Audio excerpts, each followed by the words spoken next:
Hello. All right, it's episode 2 of the Wild Woody podcast.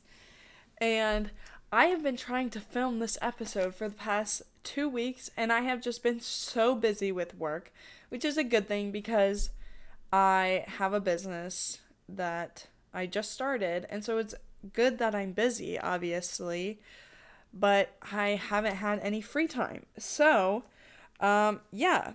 Also, I have a cold, and so I'm sorry that you're probably going to hear me sniffling.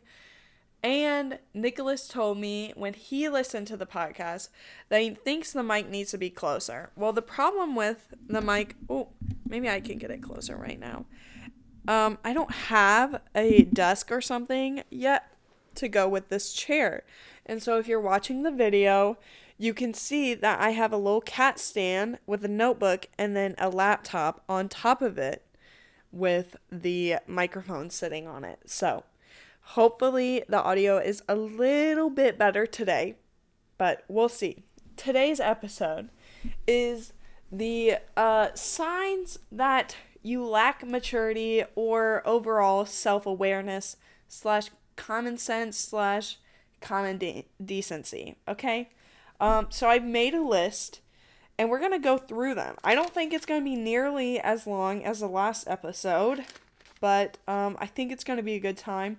I plan to do every other episode on a book, and then the episodes in between on whatever the heck I want. So, anyways, let's get into it.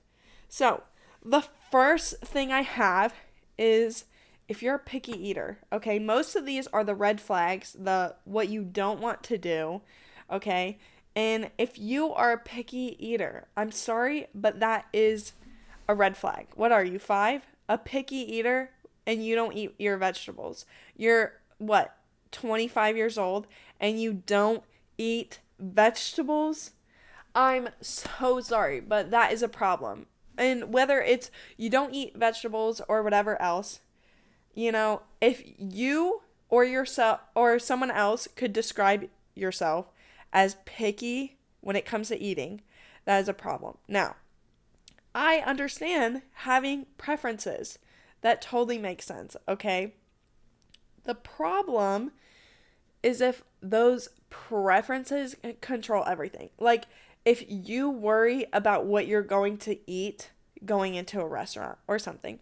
I went on a missions trip last year, and one of the people that went on the trip, why he chose the place that he chose, is that his picky eating was like that serious of a problem that dictated which missions trip he could go on. Okay? He was actually that was a big concern for him when we got to the country where we're going, is if he was going to be able to eat the food.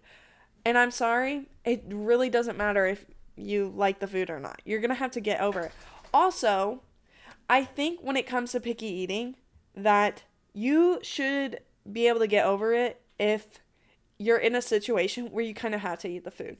And I don't mean starving. Obviously, if you're facing starvation, you're going to eat whatever the frick you want. But if you're at I don't know, someone's house, someone invited you over and they made this dinner and you might not like that dinner, but it's the only thing that they made is this food you don't like. I don't know, green bean soup or something.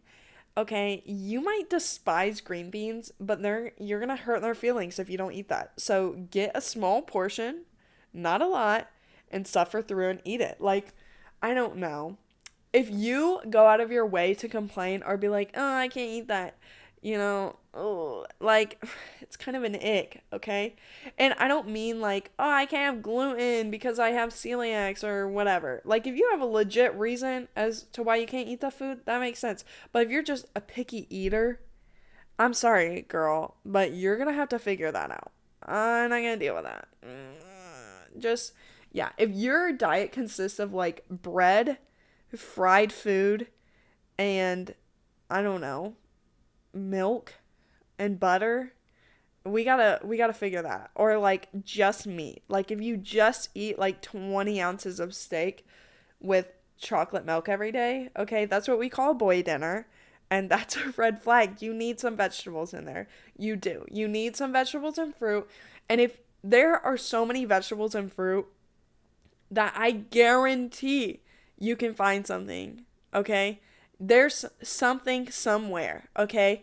It might be the food that you've already tried that you supposedly don't like, and maybe you cook it wrong, okay?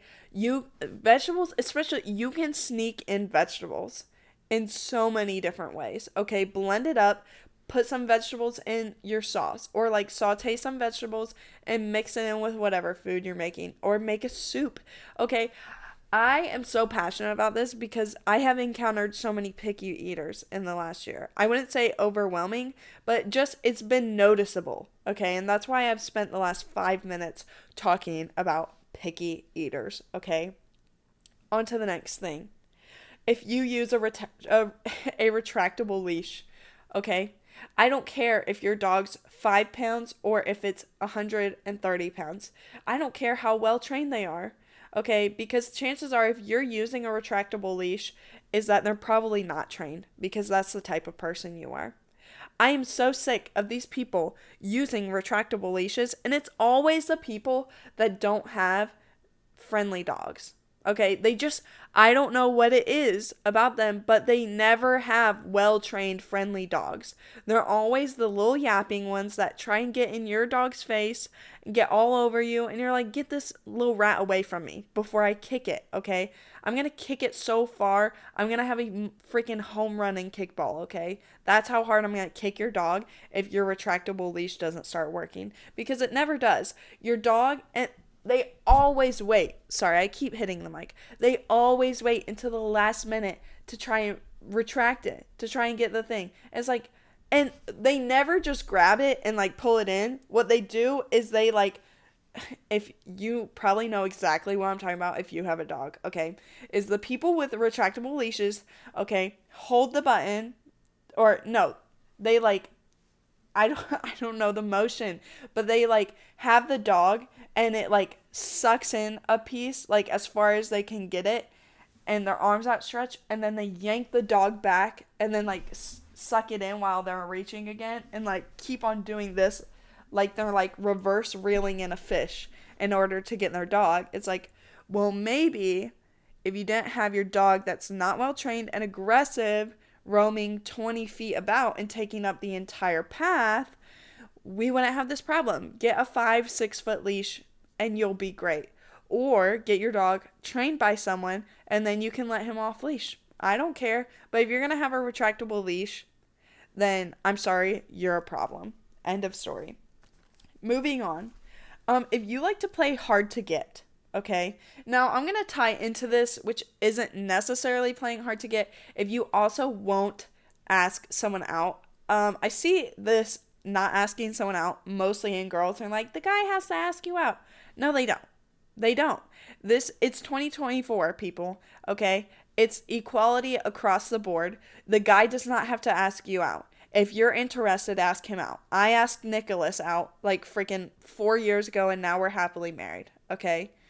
I asked him out, and he got to ask me to marry him, okay? It equals out. It's perfect. It's a nice, perfect trade-off, okay? And playing hard to get, okay, why are we playing these games? Why would you want to waste your time on someone? And then you're giving mixed signals. Playing hard to get means just not clearly communicating, and that's toxic. You don't need to play games with someone. You like them or you don't. And all you have to do is communicate that and say that. And they like you or they don't.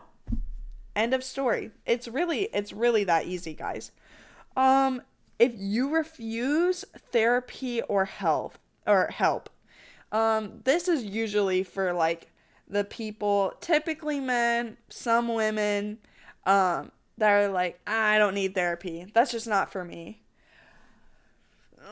Okay, not everyone needs therapy. If you lived a happy, healthy life, you're fine. If you're living currently a happy, healthy life, even if you had a messed up past, but you're rolling and everything's good, you don't need it.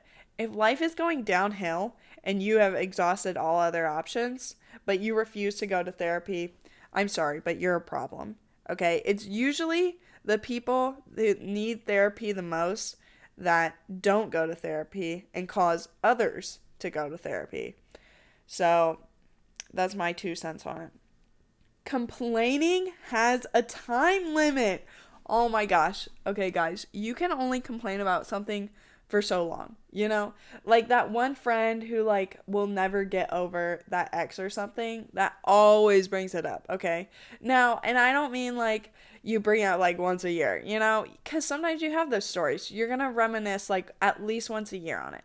But I mean like no matter what, like that is the sole complaint. Whether it's like your job or something, your job, a relationship, your family, okay? It sounds like that person, if you are complaining that much, like get your life together, set some boundaries, quit your job, go get another one. I don't know. Like if you are complaining for a very long period of time, it sounds like something needs to change, okay? That way you will stop complaining because I can guarantee people are tired of hearing it. Complaining has a time limit. You cannot complain about something forever. You have the immediate period following, right after whatever event, that you're allowed to complain. And then after that little window of appropriate complaining, after that ends, now you're into not appropriate complaining. And now you are the problem. Okay? Whatever you're complaining about, doesn't matter. Doesn't matter if they were the problem. If you don't stop complaining, now you are the problem. Get it together, okay? Tying into this, or kind of building on it, is if you regret it now, you will regret it later. So you need to reverse the regrets you can, okay? Don't be the one like, I never got to do this or whatever, or I regret doing that. Okay, it really does not matter how old you are. You can still accomplish really anything you want, okay? I have that, I will say, very American mindset that if you work hard enough, you can literally do anything. It does not matter. People like David Goggins exist to prove that you can do anything and so that you can't complain because they did it. You know what I'm saying? Do you know what I'm saying? Like, if someone who, has a horrible life and then, brings themselves out of the dirt and whatever, they have this big redemption story, which there's plenty of those out there. If they can do it, you can do it. You're not special. You're not the exemption. Okay? Like, you can do it. And I don't want to hear any more complaints about, like, I'm too old or something. One of my favorite stories that I've heard is from Dr. John Deloney talking about his mom. His mom had never gone to college until she was, I don't know, I think in her 50s. Well, she proceeded to go to college and even she got her bachelor's and then she went and got her PhD, I think, and in her 70s was traveling the world as like a professor or something, okay? You're not too old to do it. I don't care if you're 40 with kids. If you really want to do it, you would, okay? Like, if he wanted to, he would. If you wanted to, you would. Okay? Period. And then, building on that, it's basically what I just said. If you wanted to, you would. Old age isn't an excuse. And I just wrote that down, but I totally just talked about that. It's almost as if I wrote these notes. That's so funny. Okay. Ooh, sorry about that little voice crack. Hold on, I'm going to cough for a second. Okay. We're good.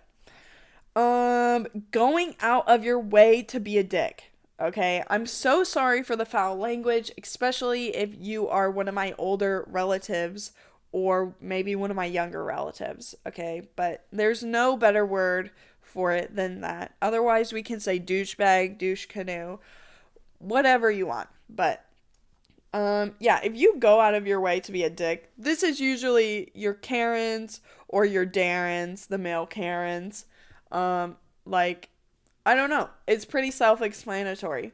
And then building on that, it's either your business or it's not. If it's not your business, then stay out of it. And if it is your business, then you can, you can play around in the mud. But, if it's not your business, stay out of it, which means you don't need to go out of your way to be a douche canoe and get involved and cause problems. And I feel like that's all I really have to say about that one. It's really self-explanatory. You owe the world common decency. Okay? I hate that when people say you don't owe the world anything. Though that's wrong. The one thing that you do owe the world, and I think this is probably the only thing you owe the world, is common decency. I say that because you can't go through your life alone. You will have to get help along the way. It is just impossible. There's no other way. You will have to go through life with other people. And therefore, you owe the world common decency. Okay? I don't want to hear anymore or see comments on like people's things when they like talk about like a bad experience and they're like, well, especially people talk about like, oh, like I smiled at this person or I gave them a compliment and then the person was like so rude and they're like, well, the person didn't owe you anything. No, a simple thank you or a smile or a little wave is what they did owe that interaction. I'm sorry, but you don't live on the world like by yourself. Okay? Don't be selfish. Don't be self-absorbed. You owe the world common decency. You don't have to act like everyone's a royal. You don't have to bow down to anyone. You don't have to go above and beyond. Just common decency. Literally just treating someone like a freaking person. That's all you gotta do. It's really that simple. That might mean just holding open the door, giving a little smile, saying hi, how are ya? Even if you don't care, it really doesn't matter. It really doesn't matter how bad of a mood you are in. If if your entire family dies, that doesn't mean it's okay to go blow up on the Walmart worker. It doesn't mean it's okay to go yell at the people working at McDonald's drive-thru, okay? It does not matter. You still owe them common decency. Period. End of story. You can't debate that. Ooh, okay, this one I love. Okay, if you rant on social media, okay, especially if it's about a certain person, like you go on social media to complain, grow up and go talk to the person. I don't know why you would post on your social media. To me, that's just immature. You're a 5-year-old with no one to talk to. Like, that's what that tells me. Just text the person, or in the moment that they're causing problems, talk to them about it. You going on social media to talk about whatever problems, you're creating more problems. I once had a big fight with someone, and they posted screenshots of our text on Instagram. I was like, that doesn't fix the situation. That literally doesn't do a single thing. It doesn't make it better whatsoever. And I already know you're upset with me, which is fine. But why would you tell everyone else? Like, I don't know. If you wanted to complain about me, just complain in person to other people. But posting it on social media it was an ick. Like, you can't talk to me. You don't know how to talk about your feelings. You don't know how to express them like an adult. And now you're throwing a temper tantrum like a 5-year-old in a grocery store does. Oh, yikes, that's embarrassing. I'm so sorry for you. This one I love. Age doesn't equal authority. Now, sometimes I feel like there's two different types of respect, especially older people tend to get this confused. Dare I say, the Karens and the Darrens of the world. That respecting someone who's older means respecting them as authority and not just respecting them as a person. Because someone might be older than you and you can show them human decency, but if you don't if you don't treat them like they are the authority over your life, they get upset and they say, you don't respect me. It's like, no, you're getting confused on which type of respect. I'm treating you like a person, but I'm not treating you like my boss or my God, whatever you want to say. Just because you're older does not mean you have authority, which also, we're going to do a little jump. Just because someone's older does not mean they're wise, which I feel like this should be self-explanatory. But I have met so many bad adults, especially when I used to work at Starbucks. I worked at Starbucks for 3 years, and that is a great microcosm of the population. And working there just proved that just because you're old doesn't mean you're wise. Okay? Plenty of old people that I met were not good people. And I know that, especially, ugh, I just, I had so many. Yeah. But being old doesn't mean you're wise. You shouldn't just automatically take advice from someone because they're older. You should take advice from them because you trust them and you know that they have your best interests in mind. Age is just a number. If you go in the Bible, one of my favorite stories is with who is it? It's in Job, and it's Elihu. He lets all the older men speak to Job in his time of grief and distance from God.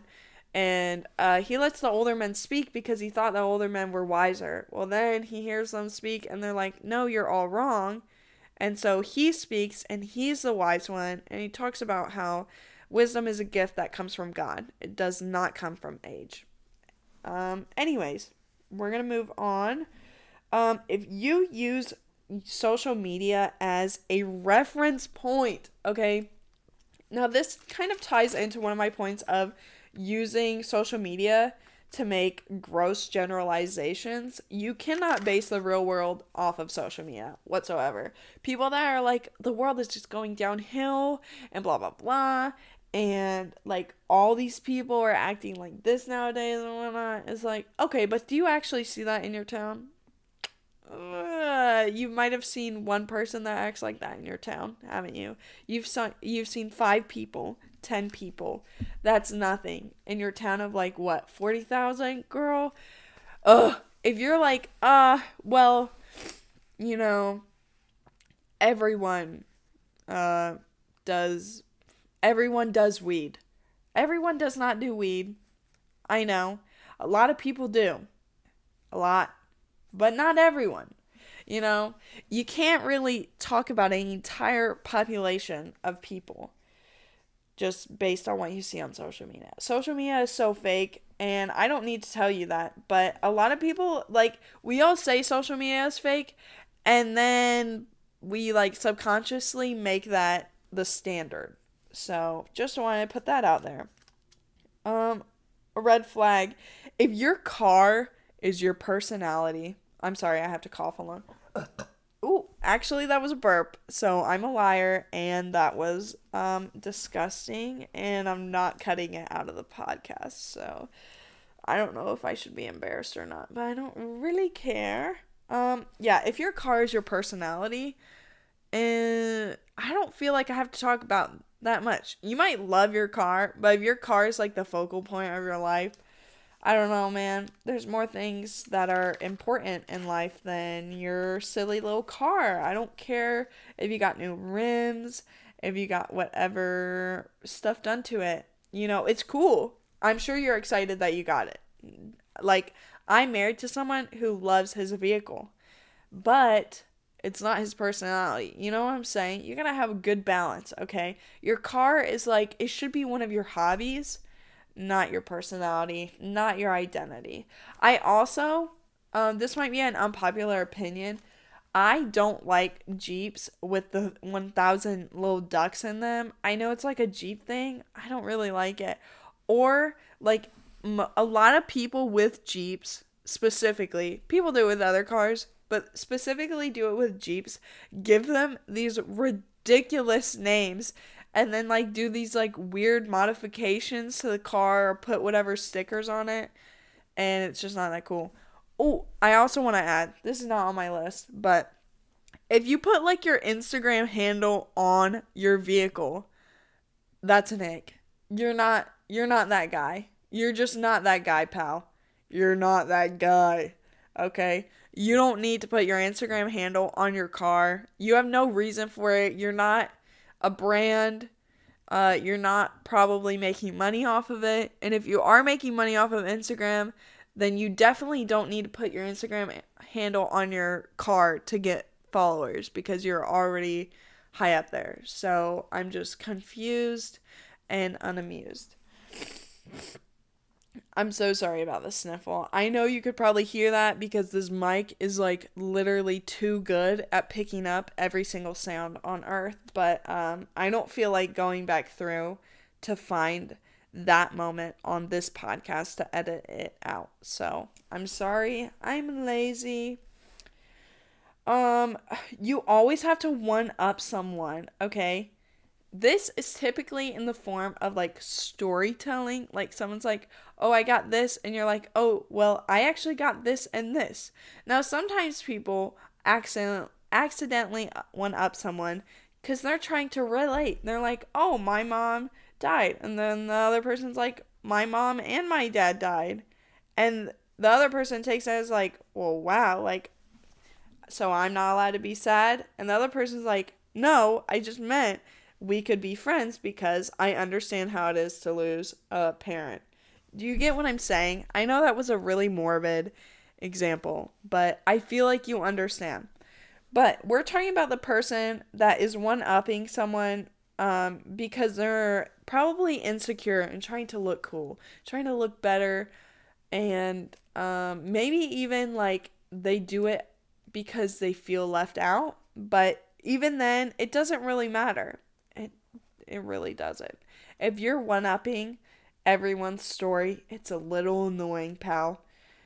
You're going to have to figure that one out on your own. But it's just a little much. Also, thinking on that, back to age. Sorry, guys. I'm just an ageist, apparently.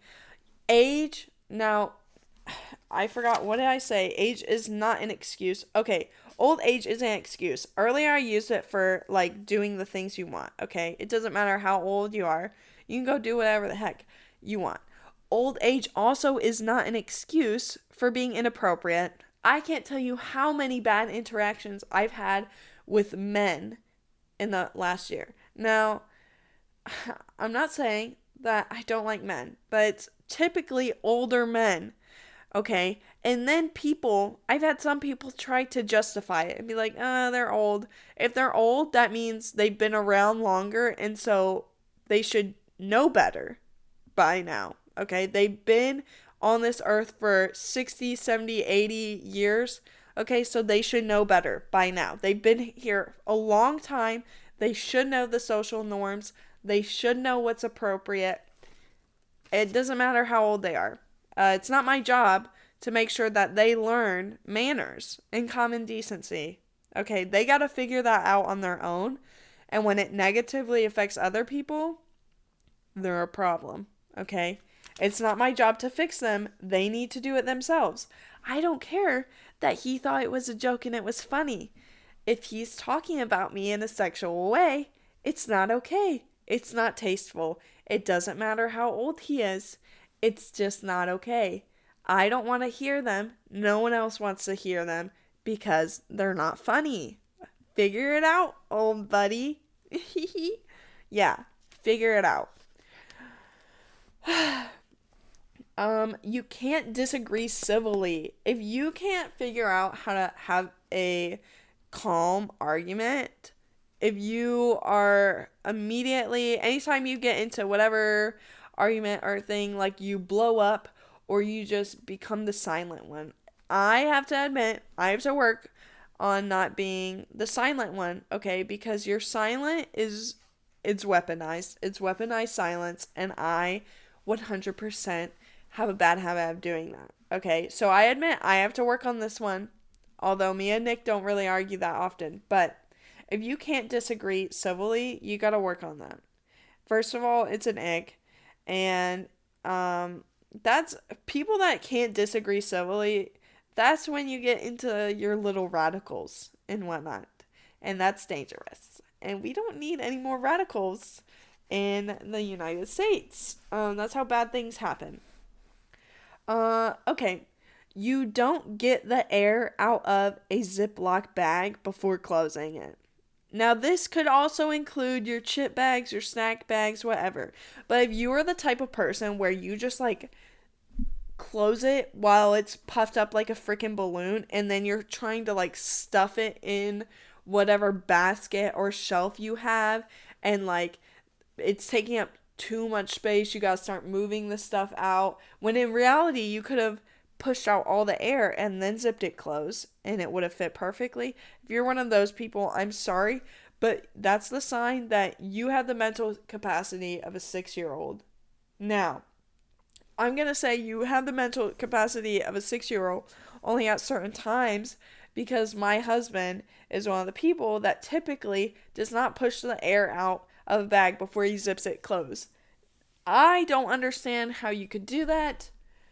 I mean, to me, like, I have to get the air out of that bag before I close it, okay? I have to. Okay? I will sometimes, if I really want to, if it's like my snack bag, I'll zip it up except for one spot, and then I will like suck in the air to vacuum seal it with my mouth and close it, okay? That's the type of person I am. And that person is always going to be better than the type of person who just zips it close with like 1,000 freaking, I don't know. I don't know the measurement for air, but a lot of air in there. Okay, bud? If it's an air pillow, then it's a problem. You gotta get the air out. I'm sorry, it's taking up too much space. We don't have that kind of space here. We don't. We have a small kitchen. We need every single bit of space we have. Nicholas, I love you. And I appreciate all that you do. But I'm sorry, I'm calling you out on that one. I am calling you out. So, please forgive me. I'm giving you grace. Because, you know what?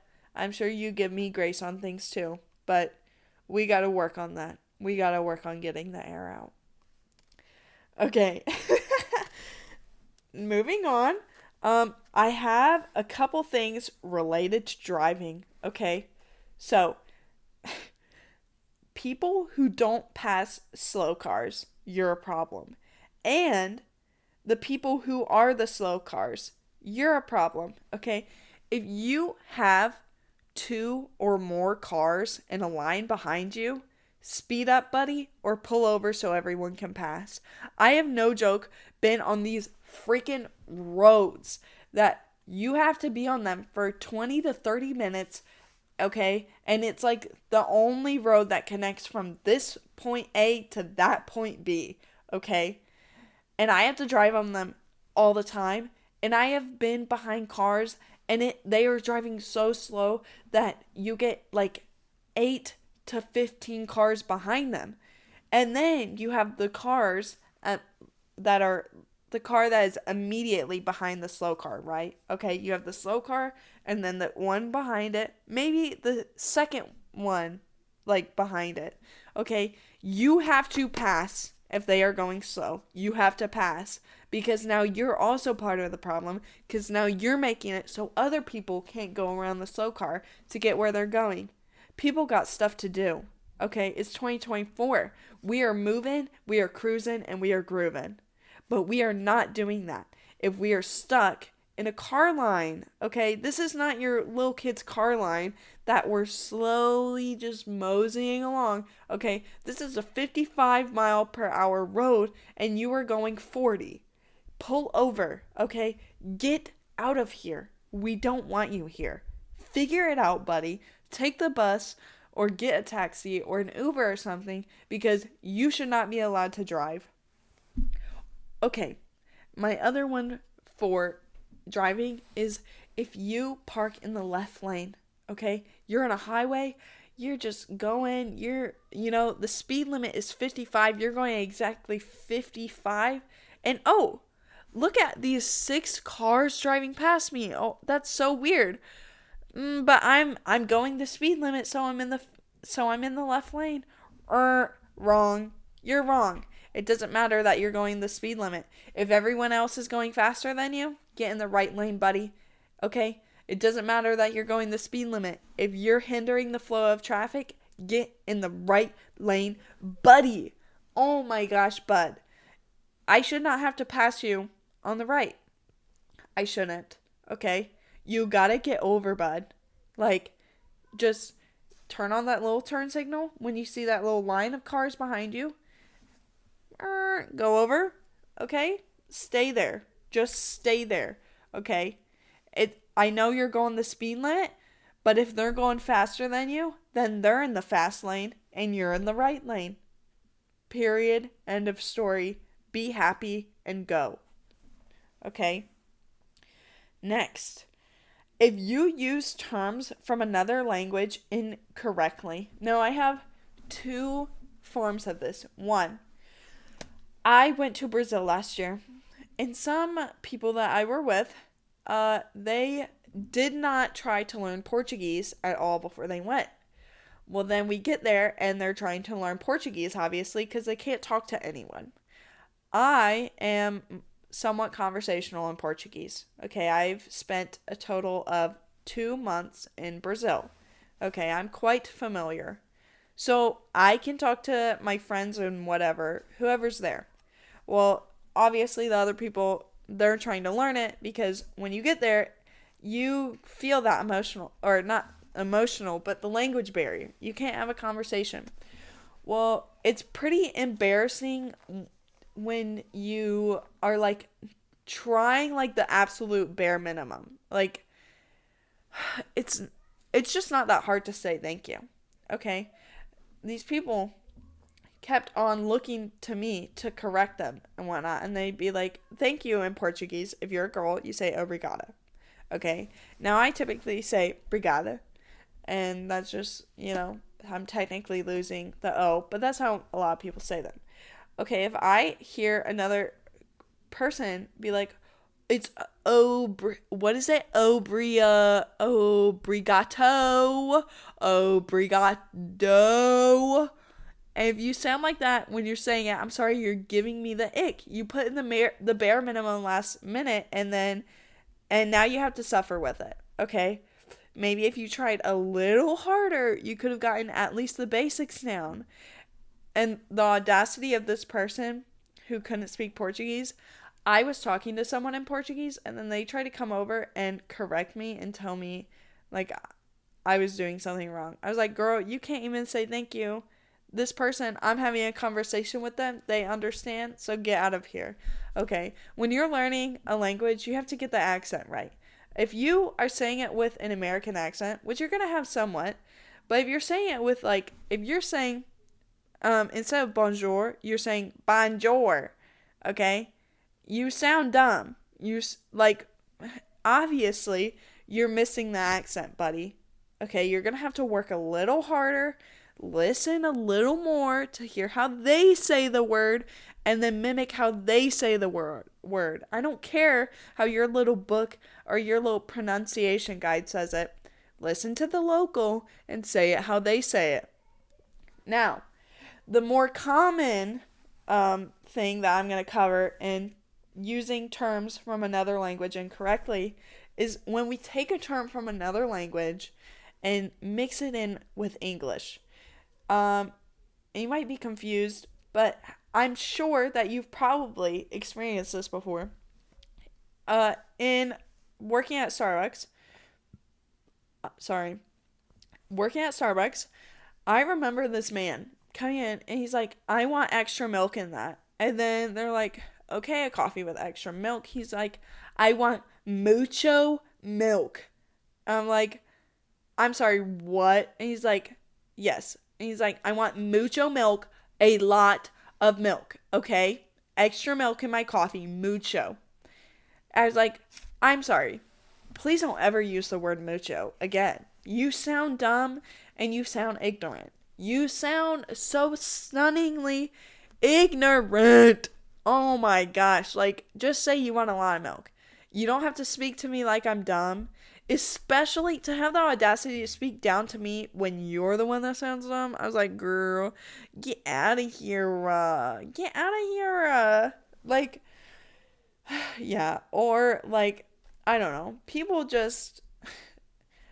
I don't have any more examples of that. But, like, I'm sure you've experienced that, right? Like, people using a language wrong and in a not good way, okay? I wouldn't necessarily call it cultural appropriation, but it's just like ignorance. So, next, you bring your baggage to work. Oh my gosh, especially if you use it as an excuse. I'm sorry, but I don't care. I really don't. If we're not work besties, then I don't want to hear it. If you're my work besties, then we're going to talk about everything under the sun, and we're going to talk about it that entire shift.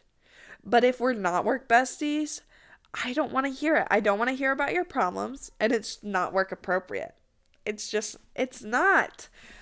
It's not your job to be your therapist, okay? Just because you have a bad day doesn't mean you don't work, okay? If you clocked in, you get money because you worked, not because you clocked in. It's because you put in effort and got things done on the clock. Okay, you didn't just show up, clock in, and get paid to stand there. Okay, so if you're standing and complaining, I have an issue.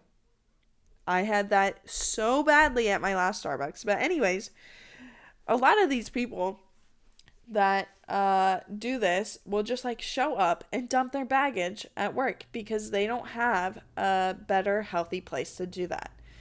And that stinks, but you're going to have to, it's not my job to find you friends or a therapist. You're going to have to do that on your own, okay? I'll treat you like a human. I owe you that, but I don't owe you anything else, okay? Go find yourself a therapist or someone and talk it out. I don't want to hear about your ex-boyfriends, okay? I don't want to hear that you spent the last 4 years being sad over your ex-boyfriend and now you're just recovering. I'm sorry. I don't want to hear about whatever sex you're having. I don't want to hear about your drugs. I don't want to hear about you complaining about your girlfriend, your roommate, your whatever. I don't want to hear it, okay? I don't want to hear it, girl. Okay? You gotta know your audience. If you don't know your audience, then you should probably play it safe and be quiet. Okay? If we're not work besties, I don't want to hear it. And it's not my job to hear it. Okay? Don't seek validation from your coworkers who are not your friends. Okay? I don't owe you validation. I owe you common decency, but I don't owe you validation. And that's not my place. And you need someone who knows you, who actually has the best in mind for you to give you validation. Not me, because I don't care. Building on validation, I think I have to sneeze, I'm sorry. Okay, we're gonna tough it out. I can do this. No sneezing. I'm sorry. I know the sniffles are probably like really gross to hear, but again, I don't feel like editing them out. If you use social media for validation, if you go to like the Am I the A-hole like pages, or you ask like radio host or something, I'm sorry, but you probably need a therapist or friends. You need to ask someone who has your best in mind and who will be real with you. First of all, because no matter what, however you post it, it's you posting it. There's going to be some personal bias in there. Second of all, no one else cares and no one else is impacted significantly by this. You're asking strangers for their advice on something that doesn't matter to them. It really doesn't. And some of them will give you good advice because they care, and some of them are going to give you bad advice because they think it's amusing and they're an internet troll, okay? Don't seek social media for validation. You need real people in real life. You need a good emotional connection to someone, okay? You need someone who has your best interest, who wants a good life for you, to give you validation. We're almost to the end, guys. Well, this is like the last thing, really. Love is a choice. Love is not some little thing that just happens, not some feeling that, just springs on you one day and then you keep it forever. Love is a choice. What I mean by that is you and whoever else is going to make choices that is either going to build up love or tear it down. And So love is a feeling. You're right. But you contribute to those feelings. Okay? You don't just fall in love randomly. It's not uncontrollable. You get a say in who you love. You do. If you think you don't, then you're immature and you're probably like, I don't know. Like 15-year-old girls are the ones that think love is not a choice, that it just happens on you. 15 years old and younger is the population that think love's just a feeling. That's all it is. It either happens or it doesn't. And then they go on these, like, people go on first dates and they expect to feel the feeling of love for someone on the first date. Yeah, no, sweetheart. There's the small population of where it's love at first sight, okay? Chances are, though, you're probably not one of them, okay? I'm sorry. You're going to have to put in the work, and you're going to have to get to know someone before you're going to love them. Love is built, okay? It's built. Just like anything else, it's got to have the foundation, getting to know someone, and then you can start laying down your cornerstones and your building blocks. But it's got to start with a foundation, okay? You're not going to just all of a sudden have a castle, a palace of love. You're just not going to, okay? You're going to make choices. You're going to act in a way. Behavior is a language. Someone can say that they love you, and then, from their behavior, if they're cheating on you, clearly they don't, and they're making that choice to not love you because they choose to cheat on you. That is a choice in love. It's making a choice. Simple as that. Love is not something destined either, okay? People think, like, if they're getting married and whatnot, like, what if she's not the one? What if it's not it? Like, what if my soulmate's out there? I don't believe in soulmates. I don't. Because that means you only have one person on this entire planet. What happens if your person dies before you meet them? What happens if you never meet them because they're across the planet? It's just not real. There are no soulmates, okay? There are lots of people that you're compatible with, okay?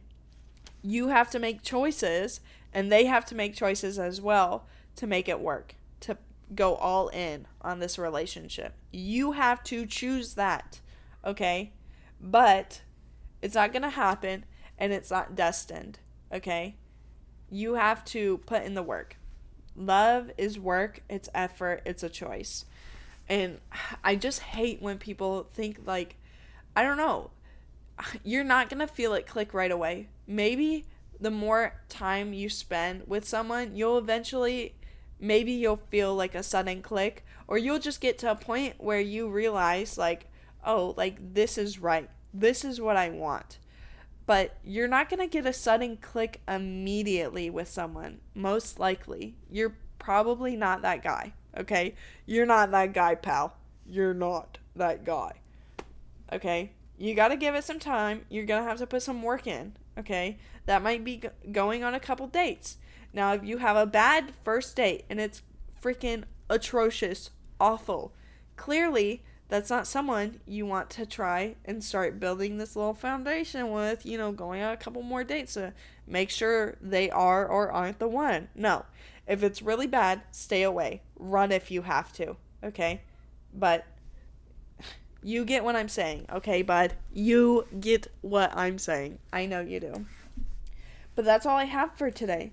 So, I really hope that was recording because I feel like that was a great take.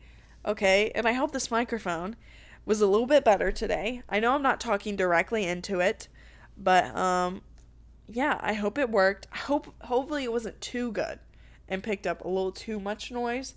I'm sorry if you could hear me sniffle or cough or burp, okay? I know it's embarrassing. It's embarrassing that I might have burped, but that's who I am. That's what I do in real life. And so that's how I'm going to act here because I'm a real person and I'm not perfect. So you're going to have to accept that. Anyways, my throat is very dry now from talking for however long that was. I think it was probably 45 minutes at least. Anyways, I hope you had a splendid time listening to this. Thank you. I know my mom is guaranteed listening to this. Thanks, Erica. You also helped clean with me lately. My little new coworker. Shout out to my mom. So, anyways, I hope you liked it. Next podcast will be on a book.